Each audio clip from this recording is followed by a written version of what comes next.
Olá, meus amigos, sejam todos muito bem-vindos ao nosso canal.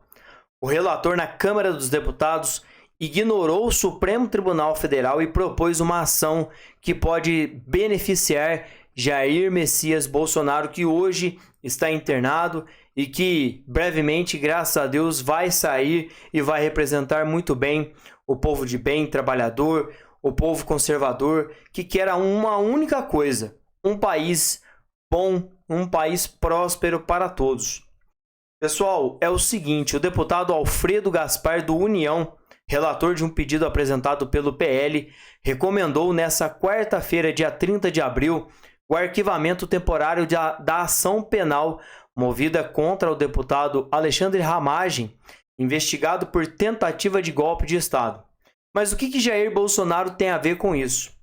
Esse parecer propõe uma suspensão integral do processo até o fim do mandato parlamentar, desconsiderando restrições impostas pelo Supremo Tribunal Federal e abrindo uma margem para possíveis efeitos sobre outros réus da mesma ação, incluindo quem? Jair Messias Bolsonaro.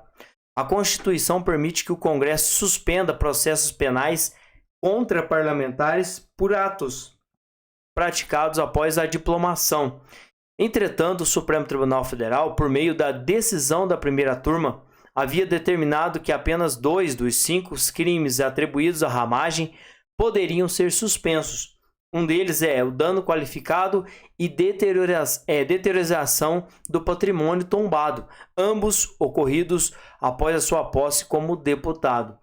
Esse parecer de Gaspar, no entanto, vai além e ignora essa limitação, defendendo a paralisação total do processo sob o argumento de garantir a independência do mandato.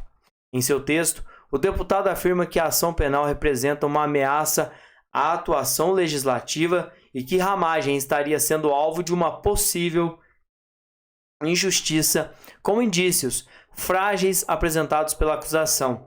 A recomendação deverá ser analisada inicialmente pela Comissão de Constituição e Justiça na Câmara dos Deputados e, se aprovado, seguirá para o plenário, onde precisa de 257 votos favoráveis para ser avaliada.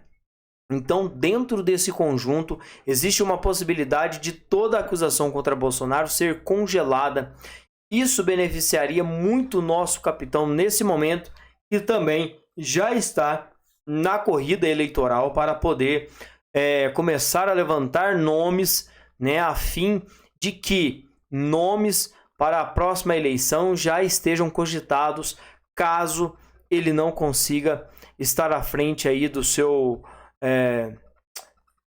mandato, do seu pleito natural, que seria concorrer às eleições de 2026. E sabemos que o Supremo, o Congresso, a Câmara dos Deputados, sabemos que o sistema corrupto do nosso país não vai permitir Bolsonaro na próxima eleição.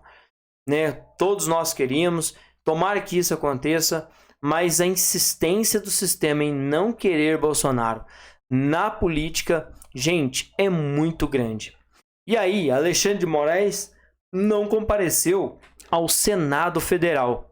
As novas revelações surgiram e parlamentares não perdoaram e foram para cima do ministro. E nessa quarta-feira, os senadores expressaram duras críticas à ausência do ministro do Supremo Tribunal Federal, Alexandre de Moraes, em uma audiência da Comissão de Segurança Pública no Senado. E aí, diante dessa ausência do ministro no Congresso, o que mais pega a todos de surpresa é que quando um deputado, um senador não presta os esclarecimentos, quando o ministro quer e quando ele assim acha que deve ser, ele manda prender, ele manda um oficial de justiça levar uma intimação, mas quando é ele, que se lasque o resto. Moraes havia sido convidado para prestar esclarecimentos sobre as alegações de uso indevido de relatórios não oficiais sobre desinformação, especialmente nas eleições de 2022. Isso também vai de encontro com o que aconteceu dias atrás, onde ele e o ministro Nunes Marques, né, debateram, né, muito forte, ou melhor dizendo, André Mendonça, né? André Mendonça bateu, na verdade, já é a terceira, quarta ou quinta vez que André Mendonça bate boca com Alexandre de Moraes, diverge sobre o pensamento dele, e isso revela pra gente que há sim um atrito muito poderoso entre os ministros do Supremo Tribunal Federal. André Mendonça tinha debatido sobre o uso das informações. O que acontece? Hoje, se você pesquisar qualquer coisa fora do comum, como rachadinha, esquema de corrupção, como foi aquele assalto em tal banco, o ministro estava entre o seu discurso, né, entre as entrelinhas, dizendo que qualquer pessoa pode e deve ser investigado.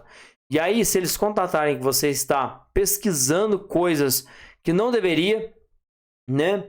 Tipo, como funcionam as urnas eletrônicas, o ministro estava nesse debate com André Mendonça, que as pessoas poderiam ser presas para esclarecer o que estavam, né? Qual é a finalidade dessa pesquisa, que a gente sabe que não é assim que deveria funcionar. André Mendonça, do outro lado, disse que não.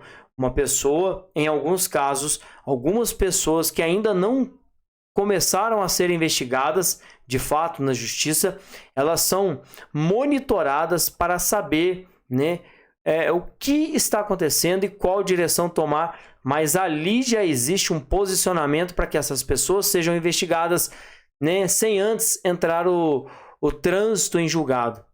Além de Moraes, a comissão também pretendia ouvir Eduardo Tagliaferro, ex-assessor do ministro no Supremo Tribunal Federal, sobre as supostas ameaças de morte que teria recebido. No entanto, ambos não compareceram. De acordo com o presidente da comissão, o senador Flávio Bolsonaro, o advogado de Tagliaferro sugeriu uma nova data e solicitou que a participação do ex-assessor fosse realizada por videoconferência.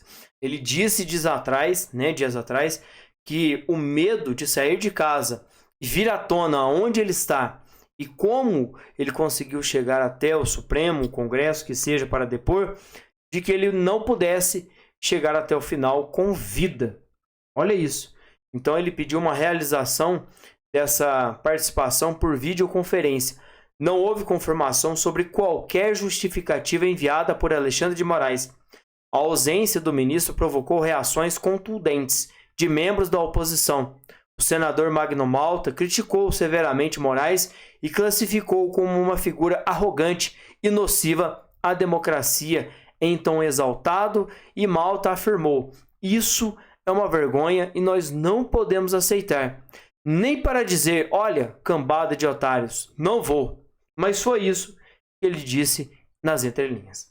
Já já eu volto com muito mais informação. Se inscrevam e, claro, deixem o seu like.